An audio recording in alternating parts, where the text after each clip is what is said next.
아멘. 주님을 찬양합니다. 아멘. 아멘. 아멘. 오늘 마태복음 24장을 볼 거예요. 아멘. 근데 마태복음 24장하고 25장은 사실은 이때까지 역대의 이 진리가 감추어져 있었던 진리라. 그래서 성경을 읽지만은 많은 사람들이 이것을 혼돈스럽게 생각하고 이게 무슨 의미를 갖고 있는지 아주 어려운 가운데 있었는데 이것이 교회사 가운데서 지금부터 150년 전부터 시작해서 뭔가 이 부분의 진리가 조금씩 열리기 시작했어요.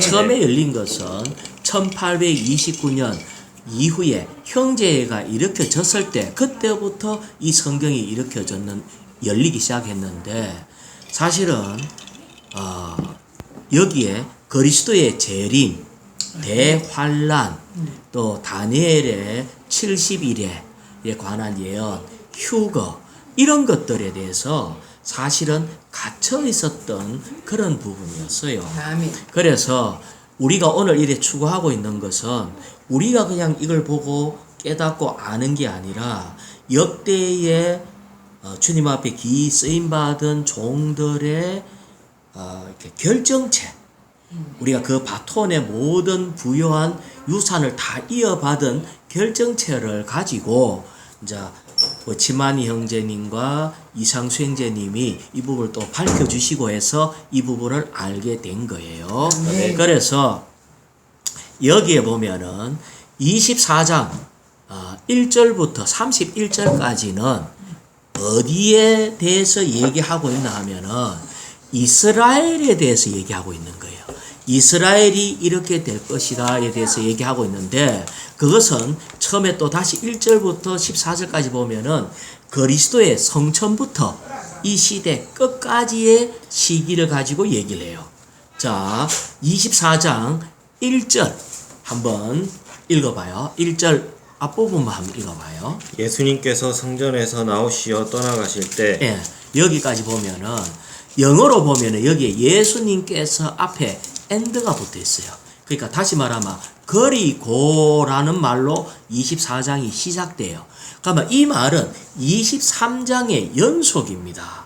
그러니까 23장의 연속, 23장 맨 마지막에 무슨 말이 있나 하면은 주님의 이름으로 오실 분을 찬송하십시오 라고 말할 때까지 여러분은 결코 나를 보지 못할 것입니다. 다시 말하면 우리 주님이 재림해서 오실 때까지 여러분은 나를 보지 못할 것입니다. 이것을 누구에게 준 말이라고요? 이스라엘에게 준 말입니다. 이스마엘은 주님을 알지 못해요. 그래서 여기에 보면은 예수님께서 이제 성전에서 나왔다는 거예요. 성전에서 나오시어 떠나가실 때에 그럼 성전에서 그냥 나온 게 아니라 떠나가신다. 이 말은 예수님이 예루살렘 성을 버렸다. 이 말이 포함되어 있어요. 이것은 왜 버릴 수밖에 없나 하면은 이 율법학자들, 바리새인들, 하나님의 종이라고 했는 대제사장들 이런 사람들이 예루살렘 하나님의 집을 강도의 소굴로 만들었기 때문에 하나님은 더 이상 그것을 쓸 수가 없어서 버렸다. 이 말입니다. 그래서 성전에서 나오시어 떠나갔다. 이 말은 예수님은 뭐를 버렸다? 성전을 버렸다. 예. 그래서 이렇게 버렸다 할 때에 떠나가실 때에 그 뒤에 제자들이 예수님께 다가와서 그러니까 제자들은 아직까지 예수님은 성전을 버렸는데 제자들은 아니 이거를 어떻게 버릴 수 있는가 해서 버릴 마음이 없어요. 예수님이 버린 거에 대해서 아직까지 이해를 못하고 있어. 그래서 뭐라고 하나 하면 제자들이 예수님께 다가와서 그 뒤에 읽어봐요. 성전의 건물들을 가리켜 보여드리자. 자, 예수님은 떠나가고 제자들이 예수님께 다가와서, 다시 말하면 예수님 하고 뭐 손을 잡든지 옷자락을 잡으면서 성전의 건물을 보여드렸다 이 말이에요. 아니요, 가리켜 보여드리자. 가르쳐 보여드렸다는 말은 구체적으로 손가락을 하나하나 지적해서 보여드렸다는 거예요. 다시 말하면은, 아니 이거는 너무 필요한 거고 너무 귀하고 이기는 얼마나 이렇게 뭔가 어떠하지 않습니까? 라고 지적을 하면서 보여드렸다. 그러니까 제자들은 지금 예수님의 마음을 이해하지 못하고 있다는 거예요. 그래서 여전히 제자들은 성전을 귀하게 보고 있다. 사실은 성전의 건물은 이것이 귀한 이런 것보다는 우리는 이것을 강도의 소굴로 만드는데 원래 성전은 기도하는 집이에요. 기도해야 돼. 자, 성전은 밖에 보이는 성전, 이게 구약의 성전이 바로 교회라고 얘기했어요. 그 다음에 예수님이 이 성전을 헐어라 할 때에 이 성전이 누구라고 그랬죠? 예수님 자신이에요. 그 다음에 이 성전이 누구냐 하면은 너희가 하나님의 성전인지 알지 못하느냐 할 때 우리가 하나님의 성전이라. 그러니까 우리가 하나님의 성전인데 우리가 강도의 소굴 되려고 할 때에 어떻게 하면 강도의 소굴이 되죠? 지난번에 한번 우리 안에 뭐가 있으면은 거기에 돈 바꾸고 장사하고 양 팔고 비둘기 팔고 이러면은 강도의 소굴이 되는 거예요. 그런데 아까 성전은 뭐 하는 곳이다? 기도하는 것이에요. 그러니까 다시 말하면 우리가 기도하는 시간이 많아져야 돼요. 그럴 때 하나님의 성전이 돼요. 기도하는 시간이 줄면은 그만큼 또 강도의 소굴이 점점 세상 냄새가 많아지는 거야. 자, 이렇게 할 때에 다시 24장 2절을 읽어봐요. 예수님께서 제자들에게 말씀하셨다. 여러분이 이 모든 것을 보고 있지 않습니까? 내가 진실로 여러분에게 말합니다. 여기에 있는 돌 하나도 돌 위에 남아있지 않고 다 무너질 것입니다. 자, 주님은 뭐라고 하니까 진실로 진짜로 강조해서 얘기합니다. 뭐라고? 성전을 버리고 떠나가시면서 하는 말이 이 성전은 반드시 무너질 거다. 무너지는데 어떻게 무너진다고요? 돌 하나도 돌 위에 남아있지 않게. 여기에 그때 주 70년경에 이미 이루어졌어요. 그래서 이거는 무너질 거다. 근데 그때 소문이 뭐냐면 타이터스 장군이 와서 이렇게 이 성전을 돌로 쌓는 거기 때문에 이 무너뜨렸는데 돌 하나 돌 위에 또 더 포개지지 않았다는 말은 그 돌 사이에 보물이 있다. 금이 섞여 있다는 말 때문에 이거를 다 뒤집어 버린 거예요. 자, 이렇게 주님은 이렇게 돌 하나도 돌 위에 남아있지 않고 다 무너질 거다라고 할 때 이제 제자들이 할 말이 없었어. 자, 내 다시 얘기해 볼게요. 이제 내 따라합니다. 하나님이 아니, 이제 지금부터 아담과 하와를 창조했어요. 아담과 하와를 지었어. 근데 아담과 하와가 성공했어요, 실패했어요? 실패했죠. 예, 뱀이 와가지고 속아서 실패했어. 그러니까 하나님은 아담을 가지고 하나님의 뜻을 이루려고 했는데 그게 실패됐어. 먹는 것 때문에. 두 번째, 이 아담의 후손이 실패했기 때문에 누구를 불렀습니까? 새로 시작한 것을 아브라함을 불렀어요. 첫 번째 누구 불렀다? 첫 번째는 아담을 지었고 두 번째 아브라함을 불렀는데 아브라함이 실패했어요. 아브라함이 실패했기 때문에 이 아브라함이 실패했을 뿐 아니라 그러니까 이거는 부르심 받아 이게 믿는 이의 조상이 아브라함이라고. 그러니까 창조했는 거는 아담이고 아담이 실패했고 부름받은 아브라함이 실패해서 그로 인해서 만들어진 나라가 이스라엘인데 이스라엘이 실패했어요, 안 했어요? 실패했잖아. 그래서 하나님이 이 성전을 버렸잖아. 성전에서 떠나가고. 그러고 난 뒤에 이 복이 어디로 넘어갔다? 신약인 이방인인 교회로 넘어왔어. 교회가 실패해서 성공했어요. 실패. 교회가 실패했어요. 교회가 우리는 알아야 돼. 아담이 실패했고 아브라함이 실패했고 이스라엘이 실패했고 교회가 실패해서. 그러면 이 마지막에 남아있는 맨 마지막에 하나님의 뜻을 이룰 것은 누가 이루는가? 누가 이루지? 교회.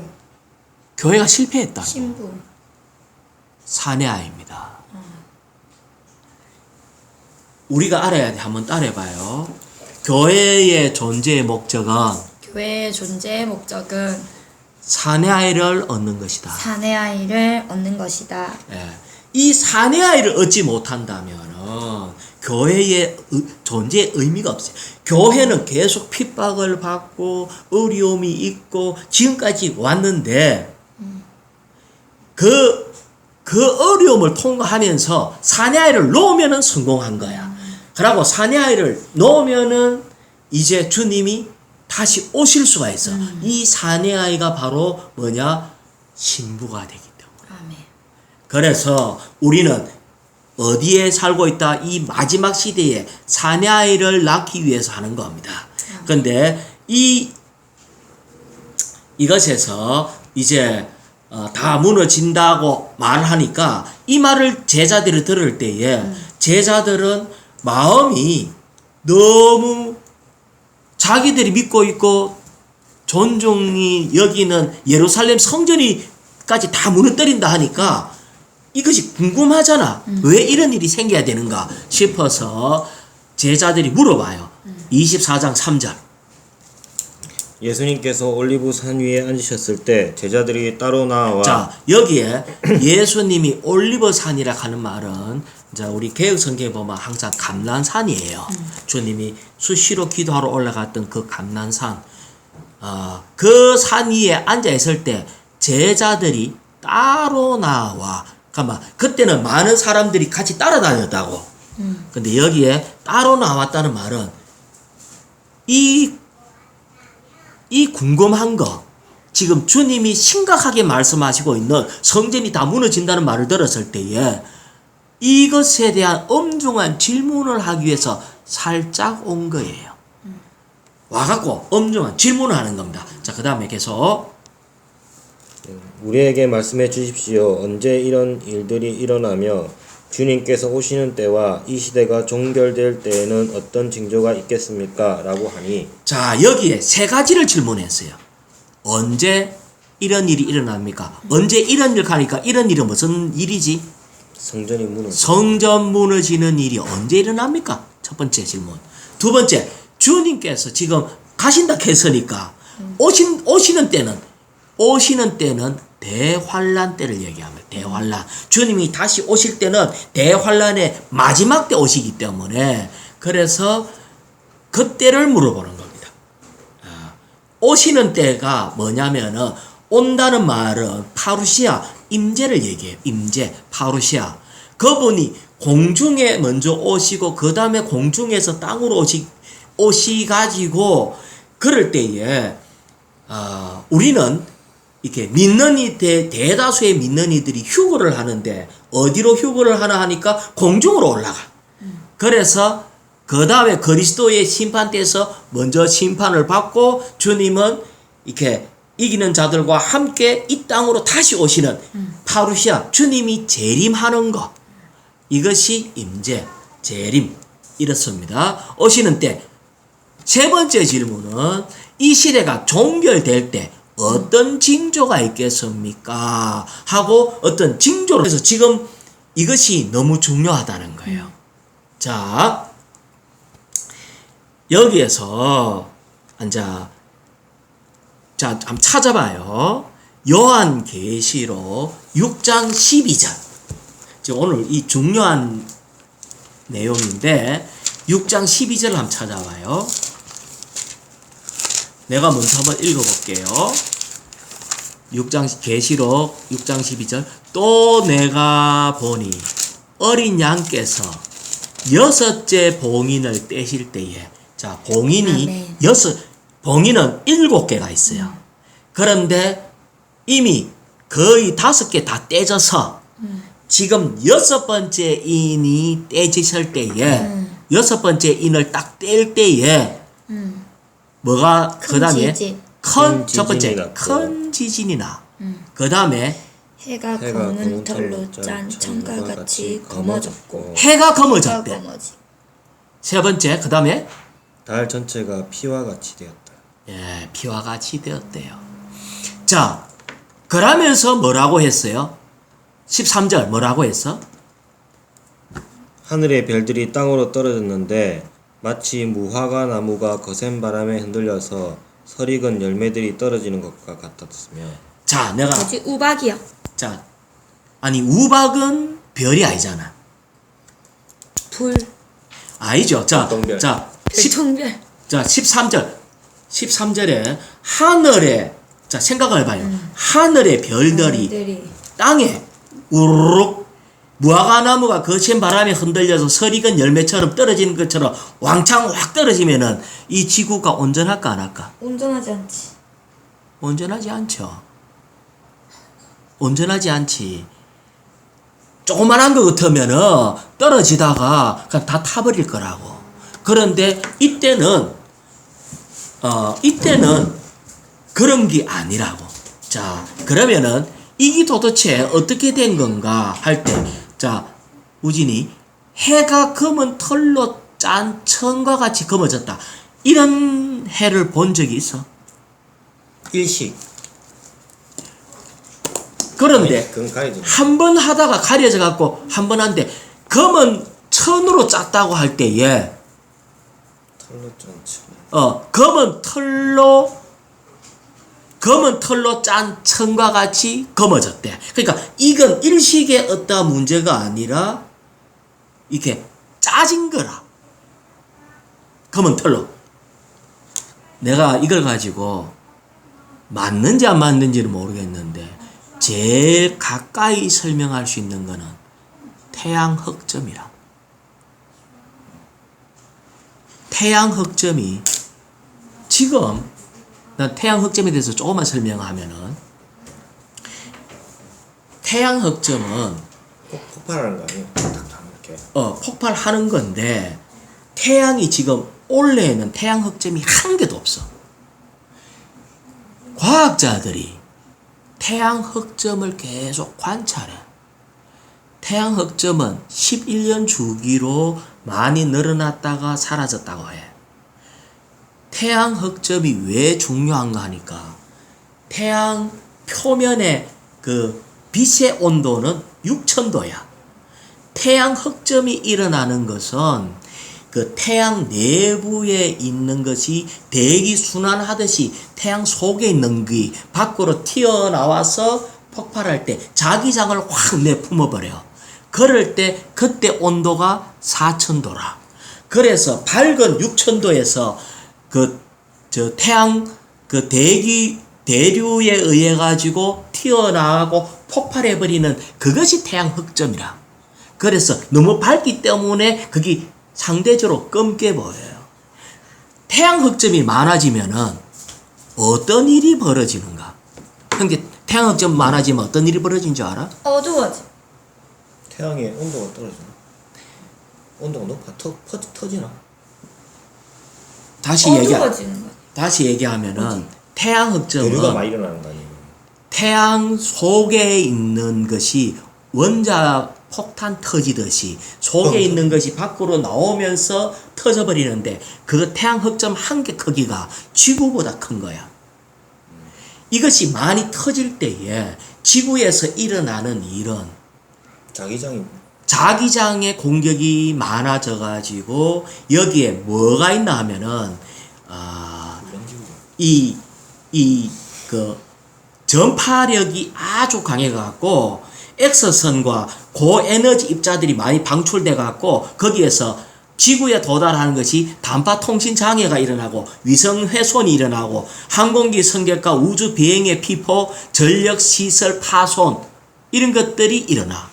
그래서 태양 흑점을 그래서 과학자들이 그걸 계속 관찰하는 거야. 다시 얘기해 보면은 태양 흑점이 지금 원래는 태양 흑점이 없어. 태양 흑점이 없는 때는 언제 없나하면은 소빙하 시대에 태양 흑점이 없어. 지금은 우리가 빙하 시대라는 걸 알아야 돼. 근데 날씨가 덥잖아. 빙하 시대인데 이산화탄소가 많아갖고 온도가 올라가가지고 이 빙하 시대에 더워진 거야. 현재. 에이 하지 마. 이때까지의 기록이 지금 태양 흑점이 하나도 없어 원래요. 작년에도 그렇고 이 11년 만에 올라오는 주기야. 그런데 태양 흑점이 11년 만에 이게 터지면은 자기장이 많이 오면서 지구가 뜨거워져 버려. 그때는 흑점이 많아져 있을 때는요? 흑점이 많을 때. 그런데 여기에 흑점이 그냥 많아진 게 아니라 내가 볼 때는 검은 털로 짜진 것 같아.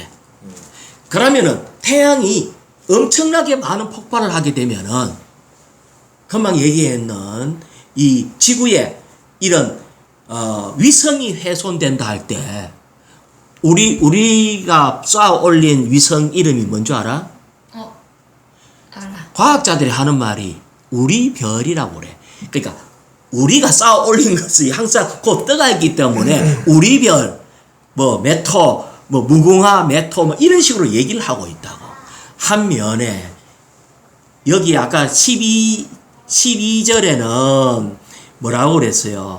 12절에 이렇게 해가 검은 털로 짠 천과 같이 검어졌다 할 때에 이것이 만약에 태양 흑점이 이렇게 검게까지 막 표현된다면은 한 면에는 지구는 뜨거워지고 두 번째 지구가 뜨거워질 뿐 아니라 이런 위성 장애가 많이 일어나서 이 별들이 땅에 떨어지는 라고도 볼 수가 있는 거야. 진짜 별들이 떨어지면은 어떤 측면에서 이 지구가 온전할 수가 없어.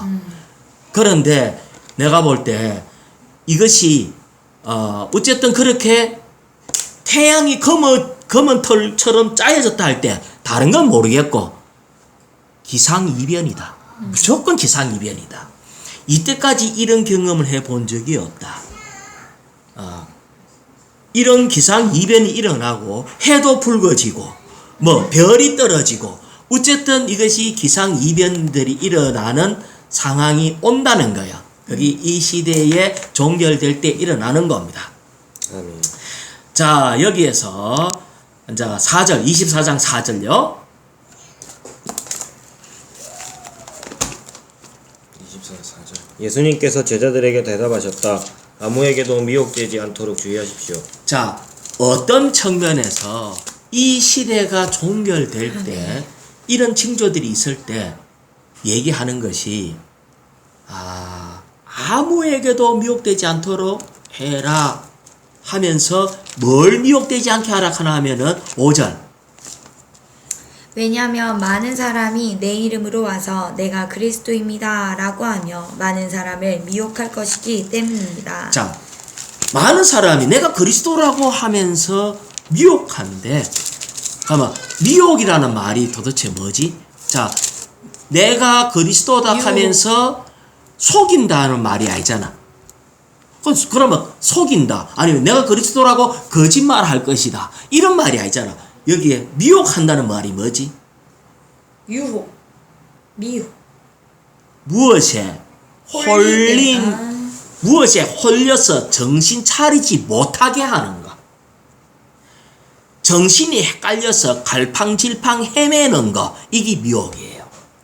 다시 얘기하면은 이 사람은 그냥 말로만 거짓말하는 것이 아니라 행동으로 아주 뭔가에 홀릴 정도의 능력이 있고, 홀릴 정도의 뛰어난 면도 있고 구변도 있고, 눈에 볼 수 있는 사람들이 봐라 진짜지 않느냐 할 정도의 많은 증거도 갖고 있으면서 하는 말이 내가 그리스도다 라고 얘기한 이게 바로 적그리스도의 형태입니다.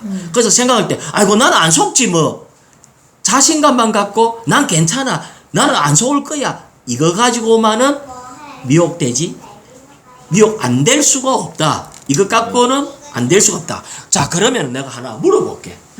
자 어떻게 하면은 적그리스도의 성경에서 예수님이 그러자 미혹되지 마라. 너 정신 못 차려 해갖고 너 다 속을 거다. 미혹되지 마라. 그 다음에 사는 말이 5절 보면은 맨 끝에 많은 사람을 미혹할 거다는 거예요. 그러면은 어떻게 적그리스도를 그 적그리스도에게 미혹당하지 않을 수 있을까? 주님이 오실 때 성경에 내용이 있으니까. 성경을 열심히 볼기 교회 안에 살아남아 있기. 이 사탄도 성경 말씀을 잘 사용을 했어. 예전에 주님을 할 때, 주님과 이렇게 그 광야에서 할 때에 사탄도 성경을 사용해. 말도 뛰어나, 능력도 네. 있어. 주님은 도둑처럼 오신다고 하셨잖아요. 내가 그리스도라고 얘기를 하나? 주님은 두 방면으로 오셔. 도둑처럼 한번 오시고, 그 다음에 공개적으로 해처럼 오고, 두 번 와. 그래서 처음에 올 때는 몰라. 근데 이 적그리스도가 자기가 그리스도라고 얘기를 하는 거야. 어떻게 하면 알 수 있을까? 자, 이 말이 너무나 중요한데 성경에 분명하게 얘기해놨어. 24장 30절 읽어보세요. 24장 30절. 마태복음요? 그때에 사람의 아들의 징조가 하늘에 나타날 것이고 그 땅의 모든 지파들이 통곡할 것이며 그들은 사람의 아들이 하늘 구름을 타고 능력과 큰 영광을 가지고 오는 것을 볼 것입니다. 어떻게 온다고? 구름을 타고. 구름 타고 와야 주님이 다시 오는 거야. 알았지? 그러면 적그리스도도 구름 타고 오면 어떡해? 능력이 없겠지 그 정도 능력은. 우리 주님이 있을 수도 있잖아. 아니 그러니까 우리 주님이 우리한테 약속을 해서 우리 주님이 우리에게 약속을 했는데 뭐라고 약속했나가 내가 올라간 것처럼 내려오겠다. 그대로 오겠다. 그 주님은 첫 번째 감난산으로 내려와. 그러니까 작정하고 속이는 그래서 적그리스도가 이걸 못 하겠노. 아니 그 정도 능력이 있는. 그래서 여기에 보면은 여기 있다 저기 있다 할 때는 속지 말라는 거야. 골방에 있다 어디에 있다 광야에 있다 이런 말에 속지 말라는 거야. 그거는 속임수라고. 주님은 천군 천사와 함께 구름 타고 내려옵니다. 그러니까 그거를 볼 때 아 주님이 오신다. 그 다음에 31절. 사람의 아들이 큰 나팔 소리와 함께 자기 천사들을 보내어 선택한 사람들을 하늘 이 끝에서 저 끝까지 사방에서 모을 것입니다. 자 이렇게 해서 주님은 이렇게 공개적으로 다 보는 앞에서 내려오기 때문에 그분이 재림해 오시는 그리스도다. 물론 그 전에 아까 우진이가 얘기한 것처럼 비밀스럽게 오는 방면이 있어요. 그거는 바로 오는 게 아니라 하늘 구름 속으로 오기 때문에 우리 눈에 안 보이고 그때 우리가 휴거해갖고 올라가서 만나기 때문에 그거와 관계가 없어. 이 질문과는. 하지만 우리는 알아야 돼.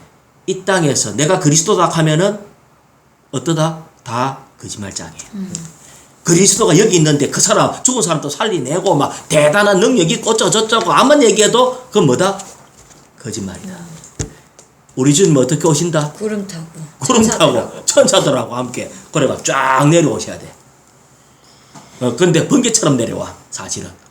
그러기 때문에 공개적으로 오시는 그것이 오시면 그것이 대환란의 마지막이야. 마지막 방면. 그걸 우리가 본다는 것은 좀 안 되지. 그러면 우리는 휴거가 안 된 거니까.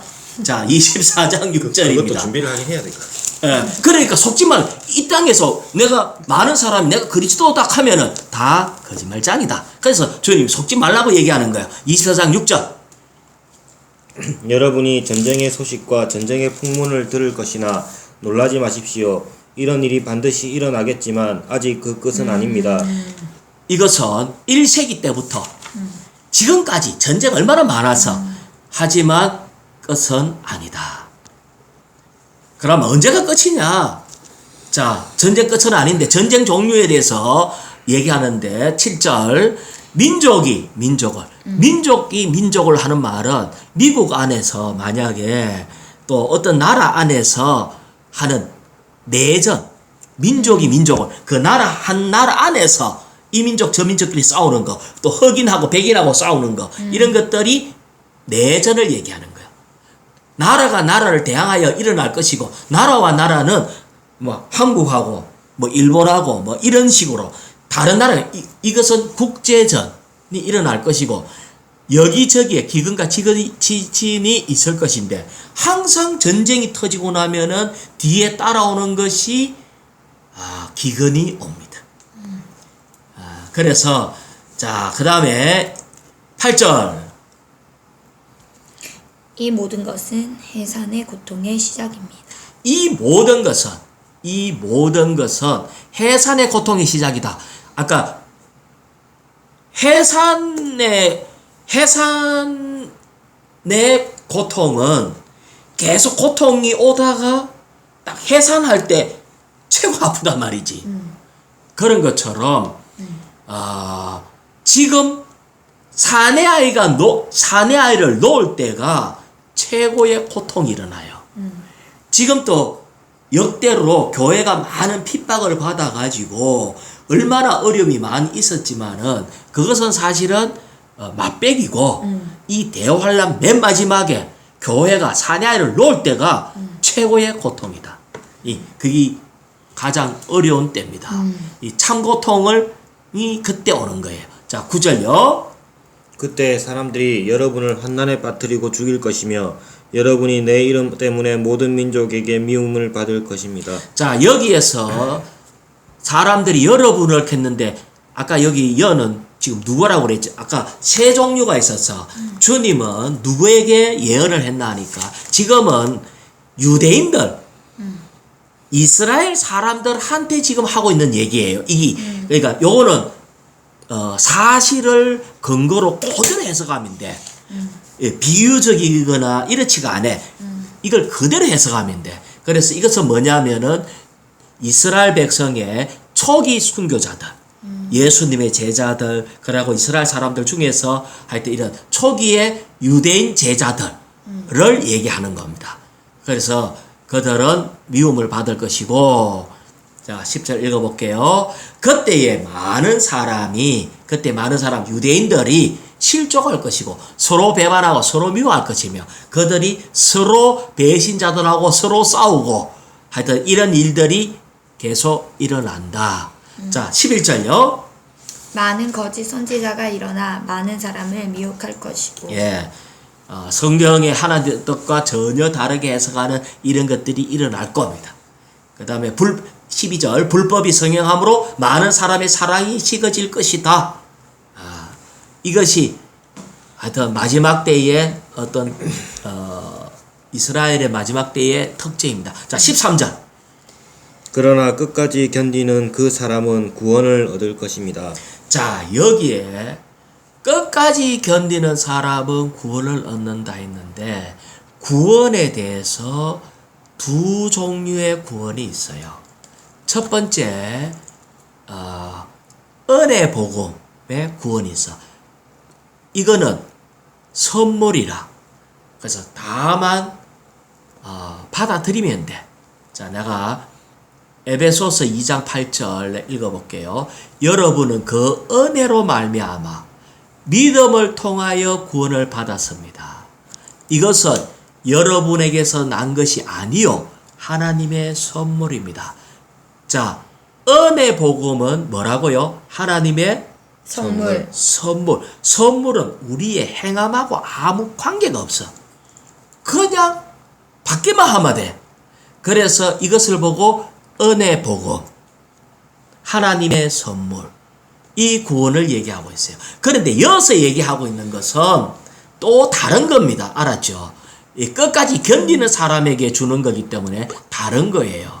자, 그 다음에 14절 한번 읽어봐요. 이 왕국 복음이 자, 여기에 뭐라고? 이 왕국 왕국 복음. 여기에 복음은 왕국 복음을 얘기하고 있는 거예요. 아까는 은혜 복음을 이거는 다만 주님을 영접하면 되는 복음. 그 은혜 복음이야. 그러면 나는 구원을 받아서 주의 이름을 부르는 자는 구원을 얻으리라 했으니까. 자, 우리가 주의 이름 세 번만 불러봐요. 오, 주 예수님. 오, 주 예수님. 오, 주 예수님. 우리의 주의 이름 부름으로 구원을 받았습니다. 아멘. 하지만 이 왕국 복음이 있다는 걸 알아야 돼.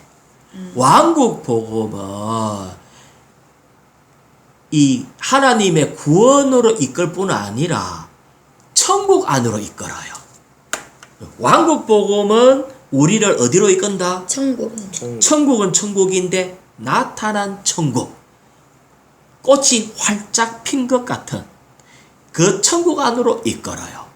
그래서 은혜 복음은 죄들을 용서해 주는 것, 하나님의 구속, 영원한 생명을 강조하고, 이 왕국 복음은 하나님의 다스림, 주님의 권위, 통치를 얘기하고 있어요.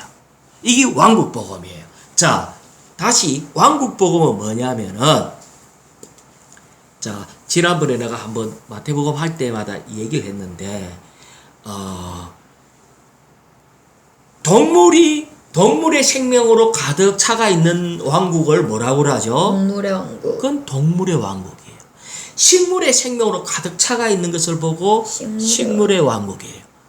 사람으로만 가득 차가 있는 걸 보고 사람의 왕국이라 얘기할 수 있어요. 천국은 뭐로 가득 차가 있을까? 하나님. 하나님의 진성한 생명으로 가득 차야 돼. 그러니까 첫 번째는 이 천국 안으로 들어갈 수 있는 것은 내가 하나님이 돼야 돼. 하나님의 그것 때문에 우리가 하나님의 생명으로 거듭났고, 그 다음에 생각도 새롭게 되고, 우리의 몸도 변화되고, 우리의 모든 것이 신진대사적으로 변화되고, 우리가 하나님의 아들의 형상으로 본받고 영화롭게 되는 이것이 다 이루어질 때에 우리는 그분과 똑같이 된다는 걸 얘기하고 있어요. 그래서 생명이 먼저 이렇게 돼야 돼. 생명이 이렇게 될 뿐 아니라 이제 그분이 왕이고 우리가 국으로서 그분의 통치를 받아야지 천국이 되는 거예요. 그래서 자, 아까 24절 앞에 좀 더 읽어봐요. 24절 다시 한번. 14절. 이 왕국 복음이 온 세상에 전파되어 모든 민족에게 증거가 될 것이며 그때야 끝이 올 것입니다. 이 왕국 복음이 온 세상에 전파돼야 돼. 근데 지금 이 온 세상에 왕국 복음을 잘 몰라.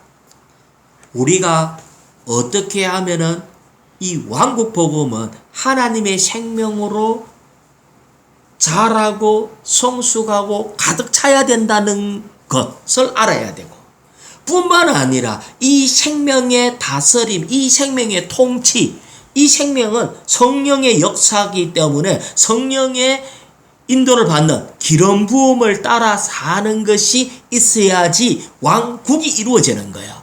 그러니까 이렇게 아는 것이 이 땅에 별로 없어. 그러면 이 복음이 온 세상에 전파되려고 하면은 이 온 세상의 인구가 78억이에요, 지금. 근데 이 복음을 알고 있는 사람이 너무너무 적어.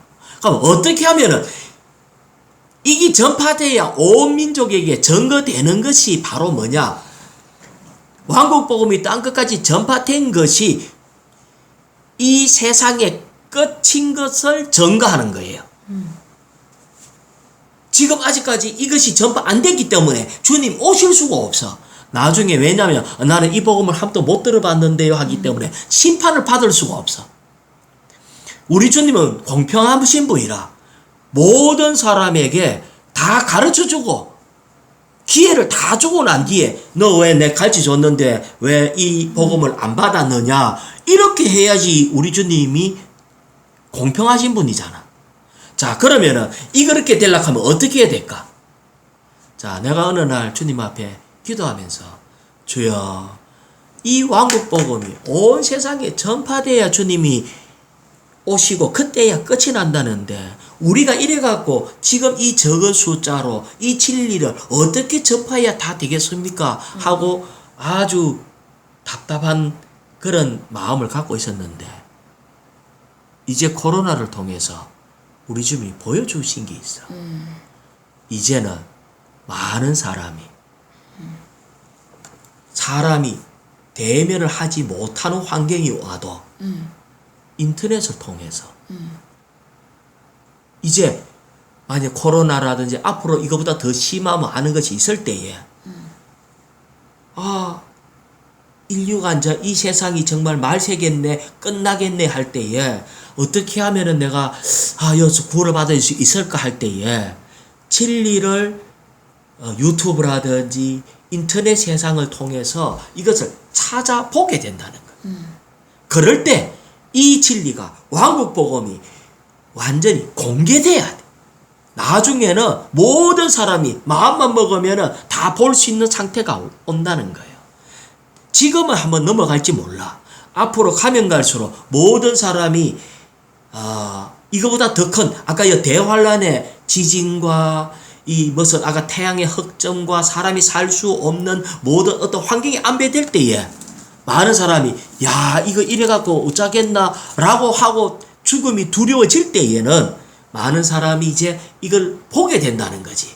그럴 때 이 왕국 복음이 온 끝까지 순식간에 전파될 수 있고 물론 사람이 가서도 전파해야 돼. 하지만 이것이 한순간에 이루어질 거다. 그럴 때 그때야 끝이 오게 될 겁니다.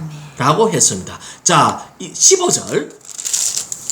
그러므로 신원자 다니엘을 통해 말씀하신 황폐하게 하는 가증한 것이 거룩한 곳에 서 있는 것을 보거든 읽는 사람은 깨달으십시오. 자, 이 글을 읽는 사람은 깨달아야 된다.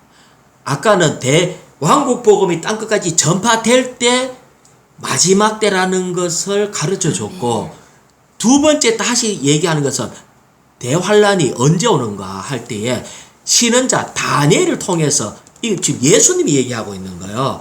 예수님이 다니엘을 통해서 얘기를 했지 않느냐. 그러면 다니엘은 BC 600년 전에 쓴 사람이에요. 그때 다니엘이 뭐라고 얘기를 했나 하니까 다니엘이 황폐하게 하는 가증한 것이 황폐하게 한다는 말은 다른 말로 아마 파괴되었다는 거예요.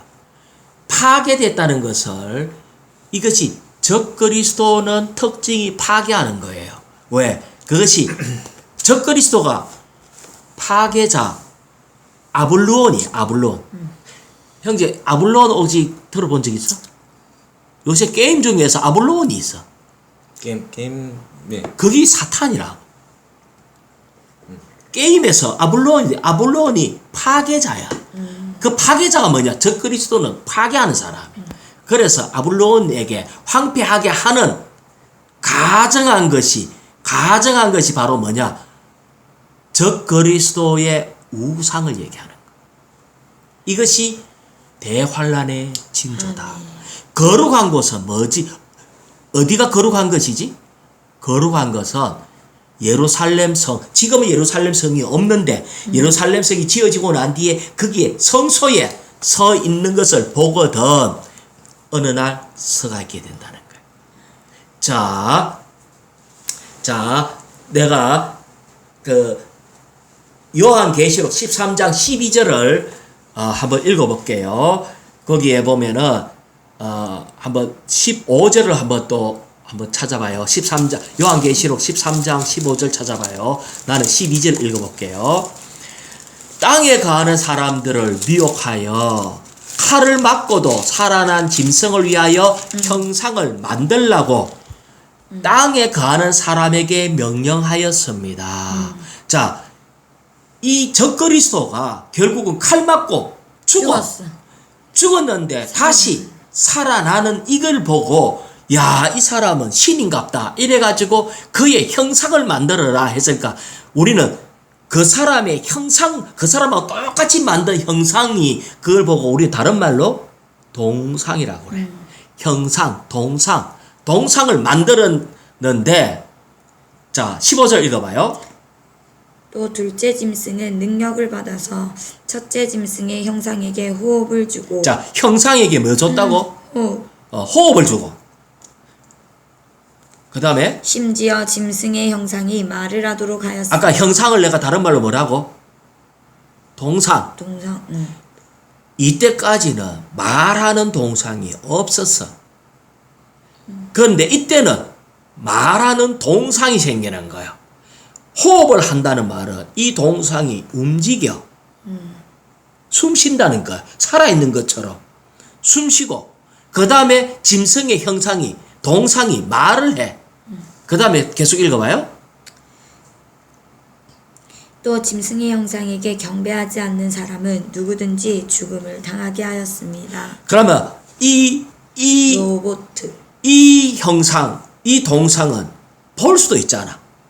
볼 수도 있고 내한테 경배하는가 안 하는 것을 판단하는 지식도 있어. 모든 것을 분별할 수 있는 어떤 그런 그것이 있어. 그걸 보고 우리는 AI라고 그래. 이제는 자기 스스로가 그냥 입력된 대로만 하는 게 아니라 스스로가 사고하고 판단하고 죽일지 살릴지 스스로 결정하고 보고 느끼고 말하고 이것을 할 수 있어. 이것이 어디에서가 있다고? 예루살렘 성전에 적그리스도 우상이 서가 있다는 거야. 이 글을 읽는 사람은 깨달으십시오. 깨달아야 되는데 자 이것이 바로 뭐냐? 자 24장 16절. 그때의 유대인 자 그때는 무슨 때야? 서 있을 때 그렇지. 적그리스도의 동상이 예루살렘 성전에 서 있다는 말을 듣자마자 그때에 그 다음에 사람들은 산으로 피신하십시오. 왜? 그때부터 핍박이 쓰나미가 몰려오듯이 순식간에 썰어버릴 거니까 산으로 다 버리고 산으로 도망가야 돼. 산으로 도망가야 돼. 이거는 누구에게 준 말이라고? 우리 아니라니까. 이스라엘. 왜냐면은 이 예루살렘 성도 이스라엘에 있고 이 적그리스도의 모든 움직임이 이스라엘 중심으로 일어나기 때문에 이스라엘에게 준 말이라. 그래서 이스라엘은 적그리스도 동상이 섰다. 예루살렘 성전에 동상 하나 섰는데 이 동상이 막 말도 하고 뭐 어쩌고 저쩌고 한다. 동상 섰다는 걸 듣자마자 시간 없다.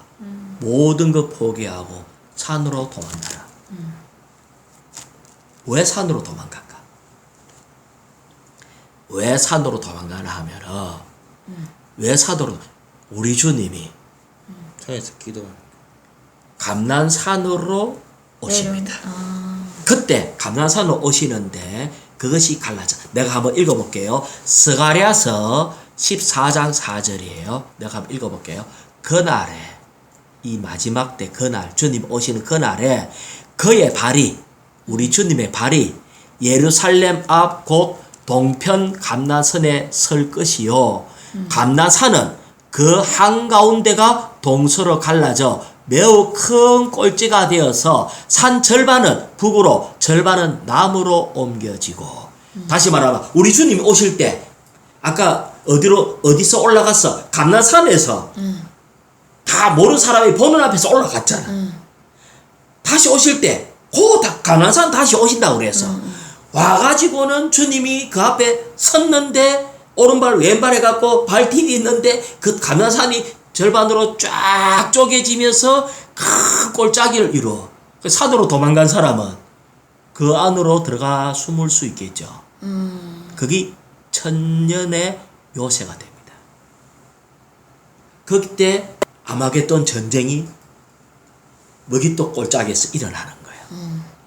그럼 한국은? 일단 중동에서 일어나는 거라. 한국은 자 한국을 그래 관심 많아. 자, 우리는 여기 12장 계시록 12장 13절. 계시록 12장 13절.